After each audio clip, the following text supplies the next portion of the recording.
Hello students, welcome to ITI classes. आज की इस वीडियो में हम सोल्व करने वाले हैं आपका एम्प्लॉयबिलिटी स्किल 2017 का क्वेश्चन पेपर, है ना। और इसका भी पार्ट टू में हम 25 क्वेश्चंस करेंगे। पार्ट फर्स्ट इस वाली वीडियो में भी हम 25 क्वेश्चन सोल्व करेंगे विद ब्रीफ एक्सप्लेनेशन, यानी कि थोड़ा थोड़ा मैं आपको एक्सप्लेन करता रहूँगा हर क्वेश्चन के आंसर के लिए, ताकि आपको या तो वो आंसर अभी याद हो जाए या फिर आपको चीज़ें समझ आ जाएं, ताकि आप फ्यूचर में उसे आराम से याद कर सको। शुरू करते हैं सबसे पहले क्वेश्चन से। सबसे पहला क्वेश्चन है आपका, he would starve to death rather than blank alone. ठीक है, अब इसमें आपको जो ऑप्शंस दिए गए हैं वो है A have asked, B ask, C to ask और डी टू हैव आस्क्ड। अब इसमें एक एक हम जो है यहाँ पे फिट करके इसका मतलब निकालेंगे सेंटेंस का, और जिसके साथ इस सेंटेंस का एक सही मीनिंगफुल अर्थ निकल के आता है वो इसका सही आंसर होगा, और जिसका नहीं आएगा उसे हम ऑप्शन को ही ड्रॉप कर देंगे। तो इसमें सबसे पहले देखते हैं एक चीज़ यहाँ पे जो समझने की है वो यह है, he would starve to death, वह मर जाएगा, रादर देन ब्लैंक अलोन, किस चीज़ को पूछने के लिए, कुछ चीज़ को, बट किस चीज़ को नहीं पूछेगा, यानी कि एक लोन को नहीं पूछेगा। इसमें अगर मैं हैव आस्क्ड लगाऊंगा तो यहाँ पे जो गलती हो जाएगी वो ये होगी कि यहाँ पे ये कह रहा है मर जाएगा, ही वुड यानी कि हम फ्यूचर की बात कर रहे हैं, और हैव आस्क्ड जो है वो पास्ट की बात है, क्योंकि यहाँ पे आस्क की भी सेकंड फॉर्म लग गई, और सेकंड फॉर्म कब लगती है, जब सेंटेंस जो है पास्ट का हो। तो ये तो नहीं होगा, ठीक है। उसके बाद अगर ये नहीं है तो ऑब्वियसली ये भी नहीं होगा, ठीक है, टू हैव आस्क्ड, क्योंकि इसमें भी जो है हम पास्ट की बात कर रहे हैं और सेंटेंस जो है भविष्य में चल रहा है। अब आपके पास बचे हैं दो ऑप्शन, बी और सी। अब टू आस्क और आस्क दोनों ही इसमें सेंटेंस में रखे जा सकते हैं, और हम इसे सबसे पहले आस्क रख के देखते हैं। He would starve to death rather than ask a loan, वह मर जाएगा बट लोन नहीं मांगेगा, या लोन को लिए नहीं पूछेगा। ये बिल्कुल ठीक है, तो इसका आंसर हो जाएगा बी। अब एक कुछ बच्चों का सवाल ये हो सकता है कि इसमें टू आस्क क्यों नहीं लगा, क्योंकि मतलब टू आस्क पे भी वही रहेगा, he would starve to death rather than to ask a loan, मतलब अभी भी सेम है सेंटेंस का, बट गलती जो हो रही है इसमें वो ये है कि आपने जब आप इस तरह के सेंटेंसेस करते हो तो उसमें दो बार टू नहीं लगाते, है ना। Then he would starve to death rather than to ask a loan, अब यहाँ पे एक टू आ गया, अगर मैं यहाँ पे टू आस्क लगा देता हूँ, यहाँ पे दूसरी बार टू आ जाएगा, जो ग्रामेटिकली सही है बट बेस्ट प्रैक्टिसेस में नहीं आता, इसलिए इसका आंसर सी नहीं होगा, है ना। तो इसका आंसर हो गया आपका B, he would starve to death rather than ask a loan. Clear है। सेकंड क्वेश्चन है आपका, it was easy to guess what they had been doing, और इसमें आपको ऑप्शन दिए गए हैं from living, so as to live, to live, for a living. अब यहाँ पे आपको एक चीज़ दिखाता हूँ मैं, हैड बीन डूइंग, ये जो हैड बीन डूइंग है इस सेंटेंस में, अगर आपने ग्रामर पढ़ी होगी, है ना, आपके फर्स्ट मॉड्यूल में एम्प्लॉयबिलिटी स्किल्स के, तो हैड बीन डूइंग जो है पास्ट परफेक्ट कंटिन्यूअस टेंसेस में यूज़ होती है, पास्ट परफेक्ट कंटिन्यूअस टेंसेस में यूज़ होती है। और जहाँ पे भी हैड बीन डूइंग आता है वहाँ पे हम समय की बात करते हैं, और जहाँ समय की बात होती है वहाँ पे दो चीज़ें होती हैं, या तो आप समय के साथ फॉर यूज़ करते हो या फिर आप सिंस यूज़ करते हो। फॉर आप कब यूज़ करते हो, जब समय अनिश्चित हो, और सिंस आप कब यूज़ करते हो, जब समय निश्चित हो। तो यहाँ पे क्या आएगा आपका, it was easy to guess what they had been doing, for या सिंस लगा सकते हैं। अब दिए गए ऑप्शंस में से फॉर और सिंस किस में, सिंस किसी में भी नहीं है और फॉर इसमें, तो इसका आंसर आपका क्या हो जाएगा, सी। अब इसका मतलब क्या होगा, it was easy to guess what they had been doing for a living, ये गैस करना आसान था कि वो एक जीवन के लिए क्या कर रहे थे, अपने जीने के लिए क्या कर रहे थे, ठीक है। इसलिए आपको ऐसे याद रहेगा। और अगर आपको इसमें कुछ भी ऐसा लग रहा है कि पता नहीं क्या बता दिया, सर के ऊपर से चला गया, तो जो थ्योरी पढ़ाई जाएगी आपको एम्प्लॉयबिलिटी स्किल्स की, आपको उसे ढंग से पढ़ना है, तो ये सब चीज़ें आपको लगेगा कि यार ये तो कुछ थी ही नहीं, है तो बहुत आसान है ना। फिलहाल के लिए आप इसे याद कर लो एज इट इज़ कि ठीक है ऐसा क्वेश्चन है तो ये आएगा, क्योंकि अक्सर करके यही जो है घुमा फिरा के क्वेश्चन पूछ लिए जाते हैं इसी फॉर्मेट में। थर्ड क्वेश्चन है आपका, व्यापक पढ़ाई का अर्थ डैश टेक्स्ट समझना होता है। यहाँ पे आपको सबसे पहले ये समझना है कि व्यापक पढ़ाई क्या होती है। व्यापक पढ़ाई होती है आपकी, इंग्लिश में हम इसको बोलते हैं कॉम्प्रिहेंसिव स्टडी, ठीक है, कॉम्प्रिहेंसिव स्टडी, इसका मैं आपको एग्जांपल देता हूँ। बहुत सारी बुक्स अपने आप को कहती है कि हमारी बुक्स कॉम्प्रिहेंसिव है, न्यूज़पेपर ये कहता है कि हमारा न्यूज़ कॉम्प्रिहेंसिव है ना। और बहुत सारी गाइड्स हैं आपकी जो आपको पढ़ाई जाती हैं, वो कहते हैं कि हमारी गाइड कॉम्प्रिहेंसिव है। वो बार बार अगर कॉम्प्रिहेंसिव कह रहे हैं, व्यापक कह रहे हैं अपने आप को, तो इसका मतलब ये है कि उसमें जो लिखा हुआ है बुक में, उसे आप पढ़ के समझ सको। ठीक है, तो व्यापक पढ़ाई कुछ नहीं होती, वो पढ़ाई जिसमें आप लिखित टेक्स्ट को पढ़े, लिखे हुए टेक्स्ट को जो भी लिखा गया है उसे पढ़ के समझ सको, उस चीज़ को हम कहते हैं व्यापक पढ़ाई। तो व्यापक पढ़ाई का अर्थ क्या हो जाएगा? लिखित टेक्स्ट को समझना। आंसर हो गया आपका बी। अब आपके पास फोर्थ क्वेश्चन है, एक बार मैसेज वांछित प्रारूप में इनकोड करने पर इसे एक माध्यम के द्वारा स्थानांतरित किया जाता है जिसे कहते हैं चैनल। इसका आंसर होगा ए। अब इसको थोड़ा सा अगर आपको समझना है तो इसे ऐसे समझो कि भाई इसमें जो दिए गए ऑप्शन है इनमें देख लो क्या क्या होगा। एक चीज़ है मार्ग। देखो मार्ग पे तो हम चलते हैं, है ना, हमें एक रास्ता दे दिया है ना कि यहाँ पे आपको देहरादून मिल गया, यहाँ पे आपको ऋषिकेश मिल गया और इस रास्ते से जाना है, तो मार्ग से तो हम ट्रेवल करेंगे। ठीक है, नहीं दिख रहा है तो मैं इसे थोड़ा सा एक्सटेंड कर देता हूँ, ये कि मार्ग से तो हम लोग ट्रेवल करेंगे, इंसान ट्रेवल करेंगे, बसें ट्रेवल करेंगी, गाड़ियाँ ट्रेवल करेंगी। मीडिया तो एक्चुअली मार्ग का कोई रास्ता होता ही नहीं, कोई चीज़ ट्रेवल करती ही नहीं मीडिया से। मीडिया बेसिकली हम किसी भी फाइल को कह देते हैं, वो एक गाना हो या एक वीडियो हो या एक इमेज हो, कुछ भी हो वो, तो वो मीडिया हो जाता है आपका। मीडियम जो है एक तरीके से माध्यम को भी कहते हैं। अब मीडियम क्या हो गया, जैसे एयर एक मीडियम है, हवा एक मीडियम है, और मीडियम कहाँ पे लागू होता है?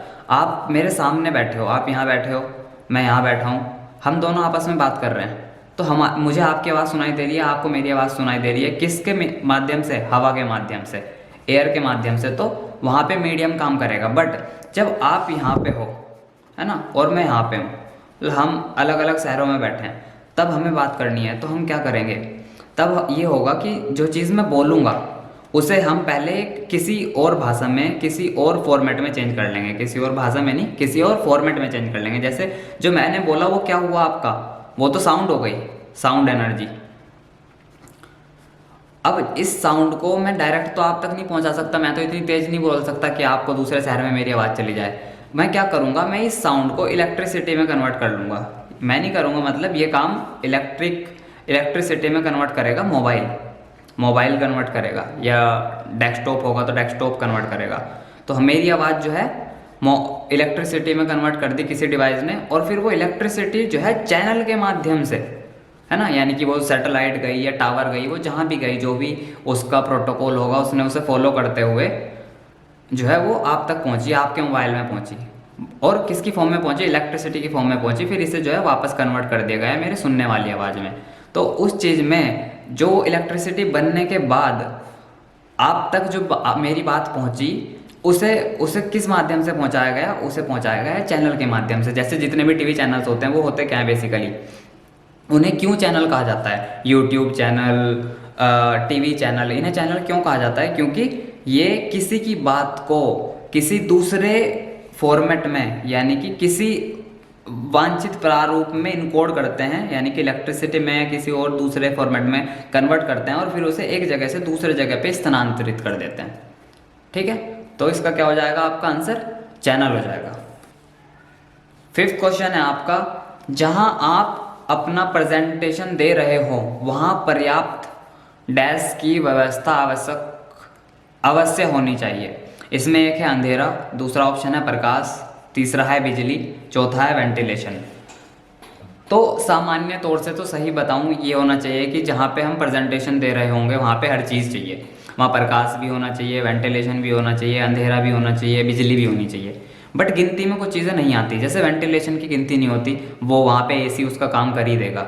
बिजली ऑब्वियसली यार वो तारों में फिट हो ही गई, तो वो तो है ही, उसकी भी गिनती नहीं आएगी। आपसे एक चीज़ अगर आपको चुनने को बोली जाए तो शायद आप अंधेरे में और प्रकाश में कंफ्यूज हो जाओ, है ना। आप सोच रहे होंगे कि अंधेरा, जब मैं प्रेजेंटेशन देता हूँ तो प्रोजेक्टर चलता है, जब प्रोजेक्टर चलता है तो उसके लिए अंधेरा होना ज़रूरी होता है, जैसे सिनेमा हॉल में होता है।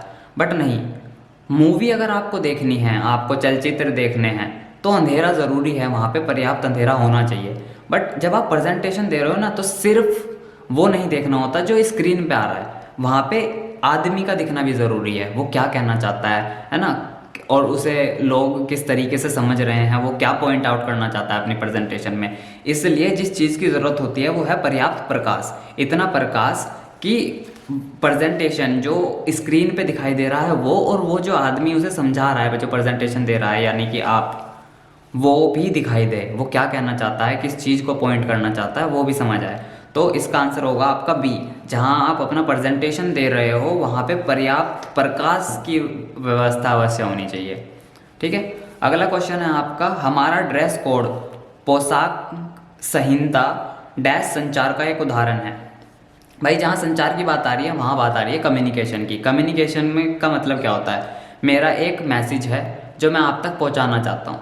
ठीक है, कम्युनिकेशन में यही तो होता है, मैं आपसे बात कर रहा हूँ तो मैं अपनी बात पहुँचा रहा हूँ, अपना मैसेज आप तक पहुँचा रहा हूँ, आप मुझसे बात कर रहे हो तो आप अपना मैसेज मुझ तक पहुँचा रहे हो, यही तो होता है। अब इन्होंने क्या कह दिया कि अब बोलना नहीं है, बोलना नहीं है, ड्रेस कोड के माध्यम से मैसेज पहुँचाना है।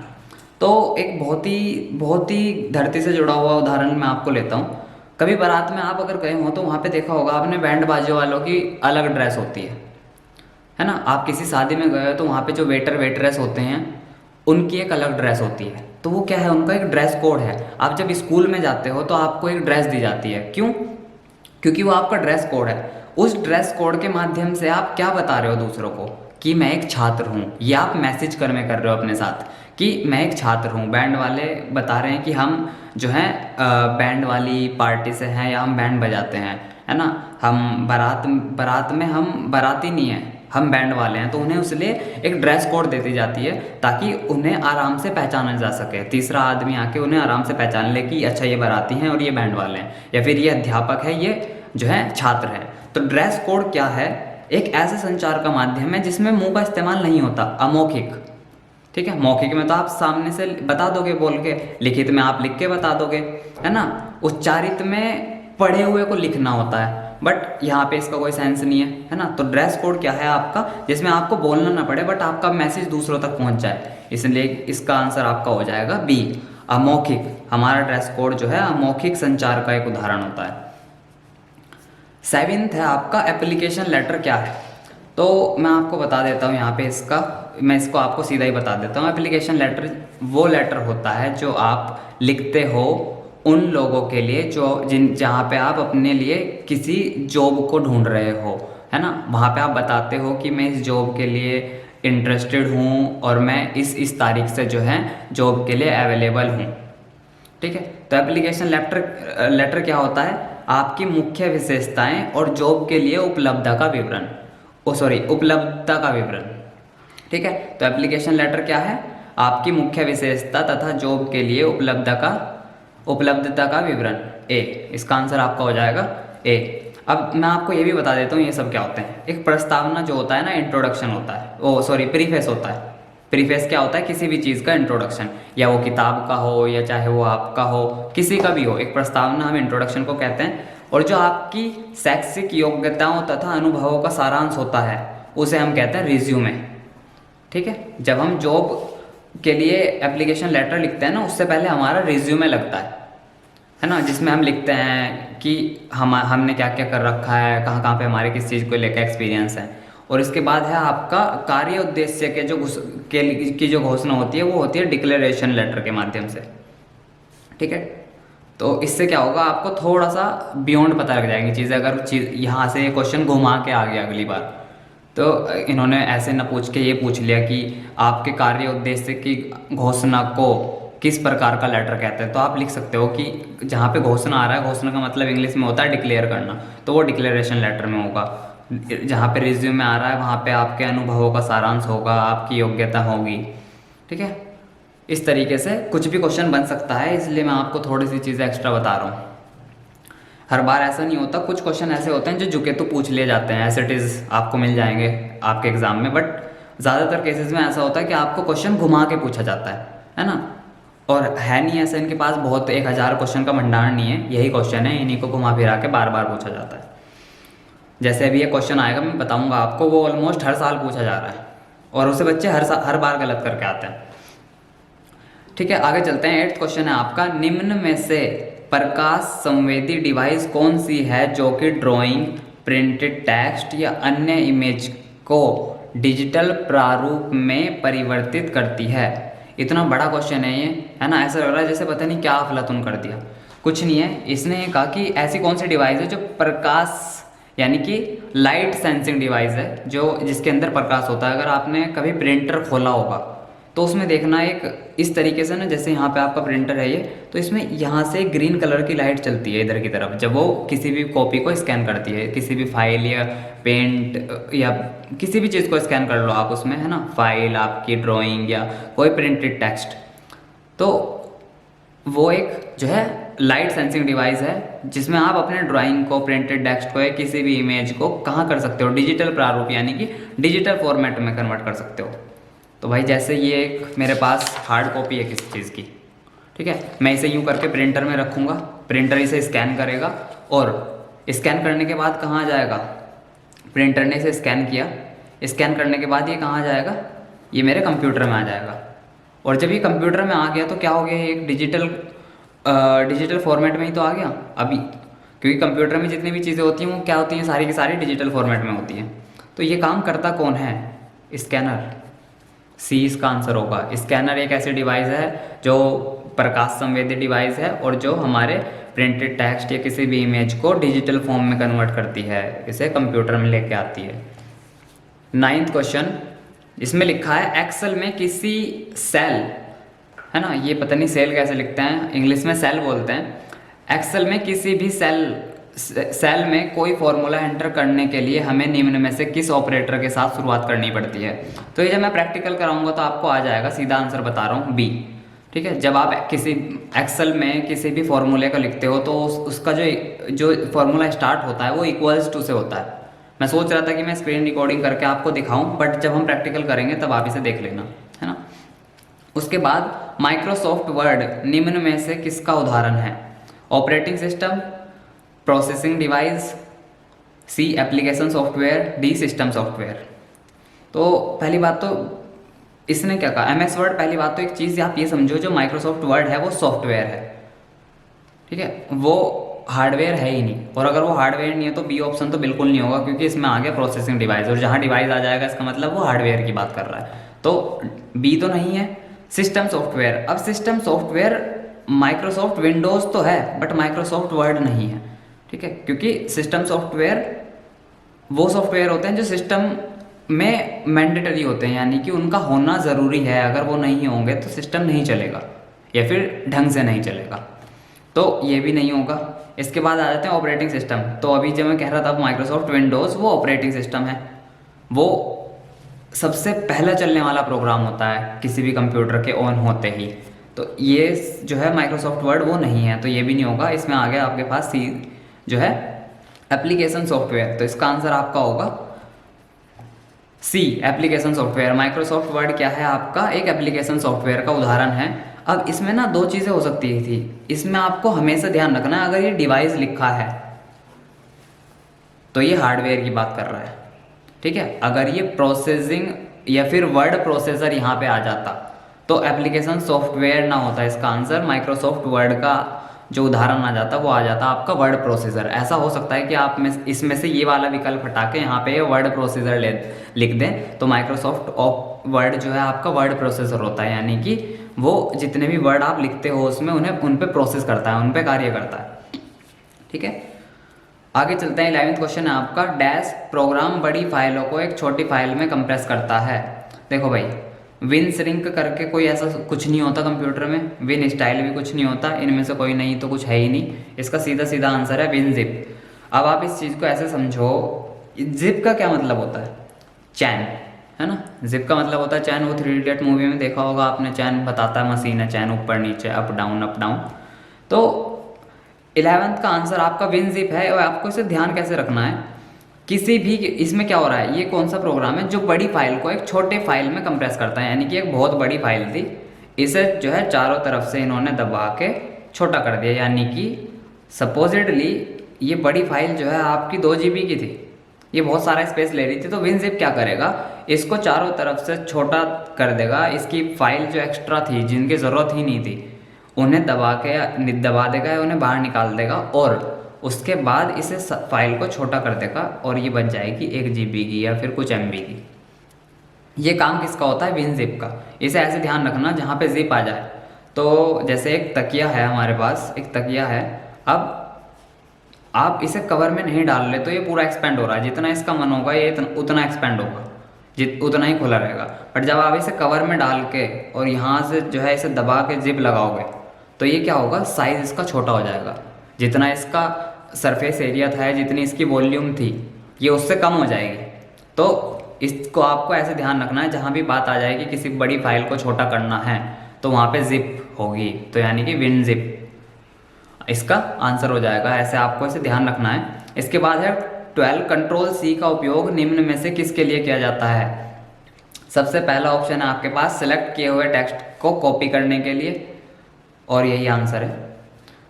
ठीक है, 12th में कंट्रोल सी किसके लिए होता है, कॉपी करने के लिए। जितना भी आपका टेक्स्ट सेलेक्टेड होगा उसे कॉपी करने के लिए हम कंट्रोल C का यूज़ करते हैं।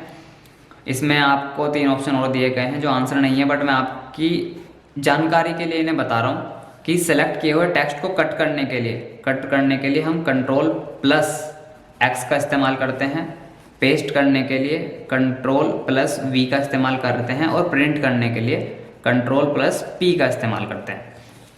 बहुत बच्चों को कन्फ्यूज़न हो जाता है, शायद ये मुझे भी था जब मैं बहुत ही स्टार्टिंग में, अभी 4-5 साल पहले जब मैंने कंप्यूटर सीखा ही था, तो मैं ये सोचता था कि चलो कंट्रोल C से कॉपी हो जाता है ना, तो कट क्यों नहीं होता है ना, और अगर कट होता है और नहीं होता तो V से क्यों होता है फिर। तो मैं बताऊँ आपको, कभी अगर आप कीबोर्ड देखोगे ना तो कीबोर्ड में C और V हमेशा पास पास आते हैं, ताकि कंप्यूटर की जो आपकी स्पीड है वो कम ना हो, इसलिए C के आगे वाले बटन को ही जो है कट के लिए इस्तेमाल कर लिया गया, ताकि आपको कंप्यूटर के कीबोर्ड में कहीं बहुत दूर ना जाना पड़े, है ना। C के बराबर में आप प्रेस करके V पेस्ट करो तो आप प्रेस करो तो आपका टेक्स्ट जो है जितना भी सिलेक्टेड है वो कट हो जाए। ये आपकी स्पीड बढ़ाने के लिए, और पास में C के जितना जो भी नज़दीक बटन था उसे असाइन कर दिया गया कट करने के लिए, क्योंकि कॉपी भी C से स्टार्ट होता है और कट भी C से स्टार्ट होता है। तो दो फंक्शंस जो हैं एक की से नहीं हो सकते, तो C से नेक्स्ट वाली की को जो है हमने V को हमने कट करने के लिए चूज़ कर लिया उस वक्त। ठीक है, इसके बाद 13th क्वेश्चन है आपका, निम्न में से कौन सी विधि सेल कंटेंट की एडिटिंग करने की सही विधि नहीं है। इसका ध्यान रखना, नहीं है पूछ रहा है वो। तो जब आप सेल पे डबल क्लिक कर सकते हो तब भी आप उसे एडिट कर सकते हो, है ना। आप F2 दबाओगे तब भी आप उसे एडिट कर पाओगे सेल को। ये माइक्रोसॉफ्ट एक्सेल की बात कर रहा है या फिर गूगल शीट की बात कर रहा है ना। तो इस चीज़ का ध्यान रखना, जहाँ पे सेल की बात हो रही है तो समझ लो माइक्रोसॉफ्ट एक्सेल या गूगल शीट्स की यहाँ पे बात होती है। तो आप कब कब उसे एडिट कर सकते हो, आप F2 दबा के कर सकते हो, आप डबल क्लिक करके एडिट कर सकते हो, आप फॉर्मूले पर क्लिक करके भी एडिट कर सकते हो। आप कब एडिट नहीं कर सकते, ऑल्ट की दबा के आप एडिट नहीं कर सकते। तो इसका आंसर क्या हो जाएगा आपका A। ठीक है, इसलिए क्योंकि ये कह रहा है कब नहीं एडिट कर सकते, तो A आपका आंसर होगा। ऑल्ट कुंजी दबा के हम सेल के कंटेंट को एडिट नहीं कर सकते। फिर इसमें है आपका लैन, और कुछ और एक चीज़ मैं आपको बताने वाला था यहाँ पे कि कुछ बुक्स में, है ना, ITI की कुछ बुक्स में आंसर ही गलत दे रखे हैं बुक्स में। ठीक है, ऐसा हो सकता है कि 1-2 क्वेश्चन आंसर हमारे एंड से भी गलत हो जाता है, बट बुक्स में ज़्यादा दिए हुए हैं। तो बुक के आंसर पे रिलाई नहीं करना आपको। कहीं आपको लगे कि कन्फ्यूज़न है किसी क्वेश्चन में, किसी आंसर में, तो उसे मुझे कमेंट डाउन करना, मैं उसका सही आंसर आपको बताऊँगा।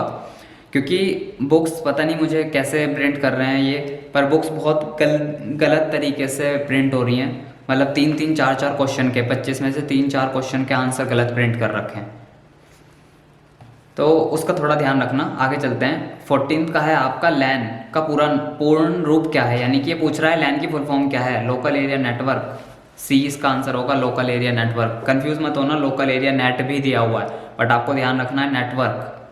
ठीक है, आगे 15th क्वेश्चन है आपका, यदि आप मौजूदा प्रेजेंटेशन में एक स्लाइड जोड़ना चाहते हैं तो आपको निम्न में से किस विकल्प का उपयोग करना पड़ेगा। भाई देखो, इंसर्ट का मतलब क्या होता है, जैसे एक स्लाइड ये है, एक चीज़ ये है। अगर मैं कुछ करना चाहता हूँ इसमें, तो मैं ऑब्वियसली इंसर्ट करूँगा। यहाँ पे क्या करूँगा, इंसर्ट। इंसर्ट का मतलब ही जो है किसी चीज़ में ऐड करना है, कुछ जोड़ना या घटाना होता है। घटाना नहीं होता बेसिकली, किसी चीज़ के अंदर कुछ डालना होता है। जैसे ये यहाँ पे जो है कंप्यूटर भी बिल्कुल जनरल सामान्य इंग्लिश भाषा के हिसाब से ही काम करता है। तो अगर मुझे किसी, ये हमारे पास कोई प्रेजेंटेशन है तो इसमें मुझे एक और स्लाइड ऐड करनी है। जैसे स्लाइड 1 तो ये हो गई, स्लाइड 2 ये हो गई, उसके बीच में मुझे एक और स्लाइड ऐड करनी है। तो मैं क्या करूँगा, इंसर्ट करूँगा और फिर उसमें न्यू स्लाइड ऐड कर दूँगा। इंसर्ट करके न्यू स्लाइड ऐड कर दूंगा। तो इसका आंसर आपका क्या हो जाएगा, बी हो जाएगा। फाइल न्यू से कुछ नहीं होगा, फाइल ओपन से कुछ नहीं होगा, बल्कि फाइल में इस तरह का कोई ऑप्शन होता ही नहीं जिससे आप स्लाइड ऐड कर सको। फाइल में आते हैं आपके सेव करने के ऑप्शन, ओपन करने के, न्यू फाइल बनाने के। तो इसलिए इसका आंसर क्या होगा, बी। इसके बाद आपका क्वेश्चन है 16, संचार निरंतर चलने वाला है क्या। ठीक है, सबसे पहले देख लेते हैं संचार की। फिर से आगे आपका कम्युनिकेशन की बात कर रहा है। कम्युनिकेशन यानी कि बातचीत। बातचीत निरंतर चलने वाली प्रक्रिया है। इसका आंसर होगा आपका बी। भाई योजना तो है नहीं, योजना तो प्रधानमंत्री जी लाते हैं, क्योंकि उसमें तो हमें राशन मिलता है ना, उसमें हमें और भी बहुत सारी चीज़ें मिलती हैं। तो वो तो क्या हो गया कि योजना क्या होता है कि एक प्लान है बेसिकली जो अनाउंस कर दिया गया और उसके हिसाब से आपको उसके लाभ उठाने हैं, है ना। वो मिले या ना मिले वो अलग बात है। उसके बाद सी आपका यहाँ पे प्रोग्राम। तो प्रोग्राम एक सॉफ्टवेयर होता है जो काम करता है। प्रोग्राम कभी प्रक्रिया नहीं हो सकती जब तक उसमें लूप ना लगाया जाए। अब ये थोड़ा सा एडवांस वर्ड हो गया कि लूप ना लगाया जाए। जिसे प्रोग्रामिंग आएगी वो समझ सकता है इस चीज़ को, और जिसे नहीं आती वो इसे यहाँ ड्रॉप कर दे। बट प्रोग्राम सॉफ्टवेयर जैसी एक चीज़ होती है, जैसा मैंने आपको बताया है, सेट ऑफ प्रोग्राम्स ही सॉफ्टवेयर होता है। तो ये भी आंसर नहीं है, और पेपर तो होता ही नहीं है। कुछ संचार से पेपर का कोई ऐसा संबंध नहीं है जब तक आप उस पर लिख के कुछ बताना रहे हो। तो इसका आंसर आपका क्या हो जाएगा, प्रक्रिया।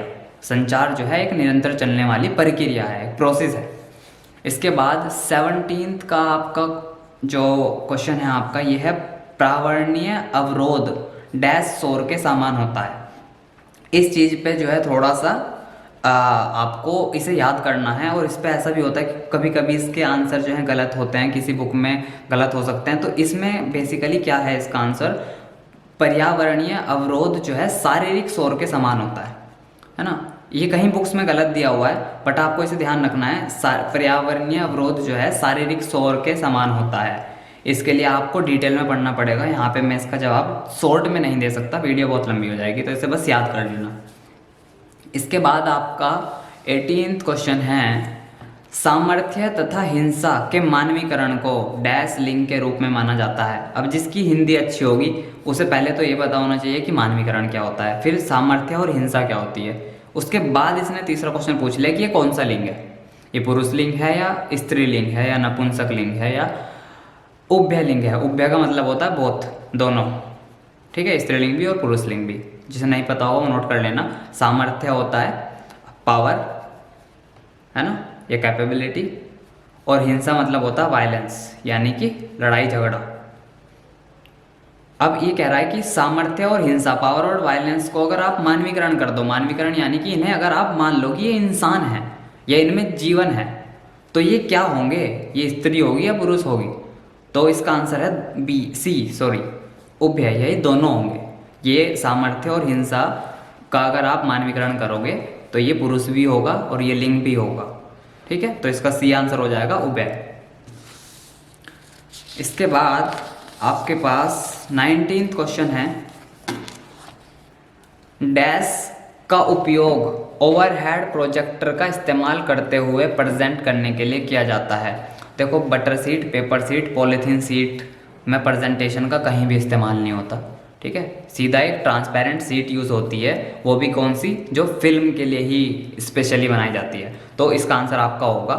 ठीक है, यहाँ प्रोजेक्टर की बात हो रही है। प्रोजेक्टर का मतलब ओवरहेड प्रोजेक्टर, आप जानते हो वो जो स्मार्ट क्लासरूम होते हैं ना, जिसमें ऐसे छत पे एक प्रोजेक्टर लगा रहता है, और सिनेमा हॉल भी देख सकते हो आप। तो उसके सामने जो सीट यूज़ होती है जिसपे वो प्रोजेक्ट करता है, यहाँ से अगर ये आपका प्रोजेक्टर है तो ऐसे चलता है। जो ये स्क्रीन होती है ना, ये एसीटेट फिल्म पारदर्शी सीट की होती है।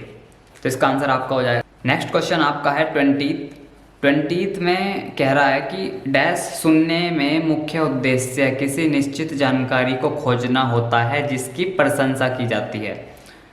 ये कह रहा है कि जब हम किसी चीज़ को सुनते हैं, या कौन वो इंसान होता है जो सुनते वक्त एक निश्चित जानकारी को खोजने की कोशिश करता है। तो भाई जो सहानुभूति होगा उसे तो सिंपैथी दिखानी है, तो वो तो जानकारी नहीं ढूंढ रहा वहाँ पे। जिसे प्रशंसा करनी है वो प्रशंसा करके चला जाएगा, उसे कोई जानकारी नहीं चाहिए। मूल्यांकन भी यहाँ नहीं हो रहा, ठीक है। हम क्योंकि कुछ खरीद बेच नहीं रहे हैं या कुछ इस तरह की बात नहीं कर रहे जहाँ पे हम किसी चीज़ का मूल्यांकन करें कि नहीं ये सही है वो गलत है ना, ये इतना होना चाहिए वो उतना होना चाहिए। तो यहाँ पे जो आपका आंसर हो जाएगा वो हो जाएगा डी, वार्ताकारक। यानी कि जो इंसान वार्तालाप के लिए ही बैठा है किसी चीज़ में, उसी का काम तो ये होगा वार्ताकारक का कि इस चीज़ पे, जिस चीज़ पे बात की जा रही है उसमें से हम एक निश्चित जानकारी ले सकें, ठीक है। जैसे मैं ही आपसे बात करने लगूं, कहने लगूं कि इस बार जो है मुख्यमंत्री कौन बनेगा, तो मैं आपके साथ उस चीज़ पे बात करता रहूँगा। मैं वार्ताकारक हूँ, आप भी वार्ताकारक हो, आप और मैं बात कर रहे हैं ताकि हम एक जानकारी निकाल सकें अपनी बात से कि ठीक है इसकी चांसेस ज़्यादा हैं आने के, इसके चांसेस नहीं है, और नहीं है तो क्यों नहीं है। तो इस तरह की जानकारी वार्ताकारक जो है निकालते हैं, है ना। उनका उद्देश्य होता है कि जानकारी निकाली जाए। अगला क्वेश्चन है आपका 21, डैश संदर्भ प्रेषक तथा प्राप्तकर्ता के मध्य पृष्ठभूमि की समानता को दर्शाता है। तो इसे याद कर लेना यार। सी, सांस्कृतिक संदर्भ एक ऐसा संदर्भ है जो प्रेषक यानी कि बताने वाले और प्राप्तकर्ता यानी कि सुनने वाले के बीच में जो है एक समानता दर्शाता है, यानी कि वो दोनों के दोनों बराबर हैं, ठीक है। उसके बाद 22 क्वेश्चन है आपका, डैश विभिन्न पार्ट्स ऑफ स्पीच की फॉर्म्स को समझ लेने में ग्रामर सीखने का आधार तैयार हो जाता है। तो यहाँ पे ये कह रहा है विभिन्न पार्ट्स ऑफ स्पीच। भाई पार्ट्स ऑफ स्पीच की फॉर्म्स कितनी होती हैं? अगर आपने ग्रामर पढ़ी हो, जैसे मैं बार बार कह रहा हूँ आपको, तो पार्ट ऑफ स्पीच 8 होती हैं। अगर आप 8 सीख लोगे, ऐसा तो हो नहीं सकता कि आपने जो है आधी पार्ट्स ऑफ स्पीच सीख ली और आप जो है ग्रामर सीखने के आधार पर तैयार हो गए। नहीं, जितनी होती हैं उतनी तो सीखनी पड़ेगी। तो इसने ये नहीं पूछा कि आप तैयार कब हो गए, इसने ये पूछ लिया कि पार्ट ऑफ स्पीच कितने प्रकार की होती हैं। अगर ये आप डायरेक्ट क्वेश्चन देखो, ये घुमा के पूछा गया, तो आपके पास जो पार्ट ऑफ स्पीच की फॉर्म्स होती हैं वो होती हैं 8। कौन कौन सी होती हैं अगर मैं आपको बताऊं तो, ठीक है। नाउन, प्रोनाउन, एडजेक्टिव, है ना, कंजंक्शन, सरजंक्शन, है ना। तो ये 8 होती हैं इस तरीके से। 8 नहीं बता रहा हूँ, बट आपसे पूछ रहा हूँ 8 के 8 का आपको कमेंट करना है कि कितनी पार्ट्स ऑफ स्पीच होती हैं, ठीक है। मुझे भी तो पता चले कितने होशियार हैं बच्चे हमारे। 23rd क्वेश्चन है आपका, आपको अपने साक्षात्कार के लिए कब पहुंचने की योजना बनानी चाहिए, ठीक है। ये क्वेश्चन बहुत बार पूछा गया है, बहुत बार। इसका आंसर है बी, 30 मिनट पहले हमें योजना बनानी चाहिए साक्षात्कार के लिए पहुंचने के लिए। 24th क्वेश्चन है आपका, जीवन की मूलभूत चुनौतियों का सामना करने में स्वयं को सक्षम मानना तथा खुशहाल रहना क्या है? बी, आत्मसम्मान। अब यहाँ पे आत्मसम्मान ना सेल्फ कॉन्फिडेंस नहीं है, वो सॉरी सेल्फ रेस्पेक्ट नहीं है। यहाँ पे आत्मसम्मान का मतलब है सेल्फ स्टीम। सेल्फ स्टीम का आपका मतलब पता है, ये होता है कि आप अपने आप को कैसा महसूस करते हैं, आप अपने आप को कितना सक्षम मानते हैं कि अगर मेरे सामने कोई चुनौती आ गई तो क्या मैं उसका सामना कर पाऊंगा। और ये मानना कि हाँ मैं उस चीज़ का, चुनौती का सामना कर पाऊंगा, ये आपका डिफाइन करता है सेल्फ स्टीम, आपका आत्मसम्मान, ठीक है। इसमें कन्फ्यूज़न हो सकती है क्योंकि जो डी ऑप्शन है ना वो भी मिलता जुलता है, स्वप्रभावोत्पादकता। इसका मतलब होता है सेल्फ एलिकेसी, सेल्फ एफिकेसी, सॉरी, है ना। तो ये भी जो है इसी तरह का होता है, बट इसमें क्या होता है, सेल्फ एफिकेसी में आप वैल्यूएशन करते हो, यहाँ पे आप महसूस करते हो, ठीक है। यहाँ पे अगर आप इस ध्यान से पढ़ोगे ना, ये सक्षम मानना है, यहाँ पे हकीकत कुछ नहीं हो रही। ऐसा नहीं हुआ आपके सामने चुनौती आ गई, बस आपने मान लिया कि चुनौती आ गई तो मैं निपट लूंगा उस चुनौती से। बट यहाँ पे सेल्फ एफिकेसी क्या हो गई, चुनौती आ गई और आप निपटे या नहीं उस चीज़ से सफलतापूर्वक, वो आपका डिफाइन करता है सेल्फ एफिकेसी, यानी कि स्वप्रभावोत्पादकता, है ना। ये तो बहुत मुश्किल है पढ़ना भी, इंग्लिश में कितना आसान है, ठीक है। आगे क्वेश्चन है लास्ट आपका, तो इसका ध्यान रखना आपको, सेल्फ स्टीम वाला आत्मसम्मान है। एक बार फिर से पढ़ लो क्वेश्चन। उसके बाद 25th है आपका, वह शब्द जो संख्या में सर्वाधिक अर्थ जोड़ता है कहलाता है क्या? विशेषण। जैसे इसका एग्जांपल देता हूँ आपको एक मैं, बहुत ही छोटा सा। संज्ञा क्या है भाई? किसी चीज़ का नाम, जैसे किसी चीज़ का नाम, क्या नाम ले सकते हैं हम? जैसे मैं नाम ले लेता हूँ अपना मयंक, ठीक है। मयंक क्या है यहाँ पे? संज्ञा है। अब संज्ञा में अर्थ जोड़ना है मुझे, सबसे ज़्यादा अर्थ। तो अगर मैं इसके सामने ये कह दूँ कि गुस्सैल मयंक, ठीक है, गुस्सैल मयंक या नकचढ़ा मयंक, है नी? तो ये गुस्सैल और नकचढ़ा ये क्या है? विशेषता है मयंक की। किसकी विशेषता है? कि वो गुस्सैल है, नकचढ़ा है ना? जैसे आम है, मैंगो है, तो ये आम खट्टा भी हो सकता है ना? ये आम मीठा भी हो सकता है। तो आम की विशेषता क्या है? या तो वो खट्टा है या तो वो मीठा है। तो सबसे ज़्यादा अर्थ कौन जोड़ रहा है किसी संज्ञा में? संज्ञा में सबसे ज़्यादा अर्थ जोड़ रहा है विशेषण, उसकी विशेषता जो बताता है भाई। वही चीज़ें वाक्य में, वो चीज़ें जो किसी चीज़ की विशेषता बताती हैं, संज्ञा की विशेषता बताती हैं, विशेषण कहलाती हैं। और विशेषण ही एक ऐसी चीज़ है हिंदी में जो किसी भी संज्ञा के साथ सबसे ज़्यादा अर्थ जोड़ते हैं। तो इसका आंसर आपका हो जाएगा सी, ठीक है। तो आज की इस वीडियो में ये 25 क्वेश्चन, ठीक है। उसके बाद कोशिश यही रहेगी कि आपके लिए डेली वीडियोस लेके आई जाए और आप डेली पढ़ो अच्छे से, ठीक है। सिर्फ पास होने के लिए नहीं पढ़ना है, आपको पढ़ना है पढ़ने के लिए, ताकि कल आप जो है कुछ बेहतर कर सको अपने लिए, अपनी ज़िंदगी में, ठीक है। तो अभी के लिए इतना ही, ठीक है। बाय, और मिलते हैं अगली वीडियो में।